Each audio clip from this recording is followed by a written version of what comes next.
भारतीय शेअर बाजारासाठी आजचा दिवस घसरणीचा ठरलाय।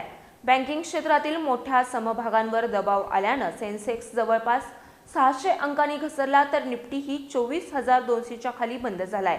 एचडीएफसी बँकेच्या समभागातील घसरणीचा बाजारावर मोठा परिणाम झालाय। भारतीय शेअर बाजारात आज सोमवार 20 जुलै रोजी मोठी घसरण पाहायला मिळाली।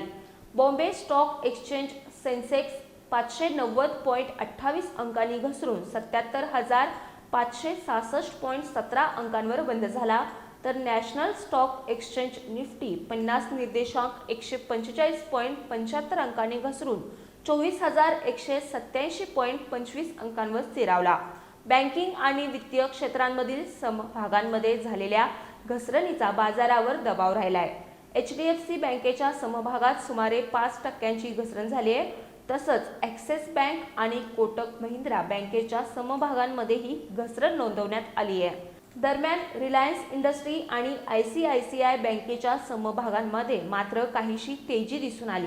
वाढत्या कच्च्या तेलाच्या किमतींमुळे ओएनजीसी आणि ऑइल इंडिया या कंपन्यांच्या समभागांनाही फायदा झाला। जागतिक पातळीवरील भूराजकीय तणाव, कच्च्या तेलाच्या वाढत्या किमती आणि बँकिंग क्षेत्रातील दबाव यामुळे गुंतवणूकदारांमध्ये सावध वातावरण राहिले। आजच्या व्यवहारात मिड कॅप आणि स्मॉल कॅप निर्देशांकांनी तुलनेनं चांगली कामगिरी केली आहे।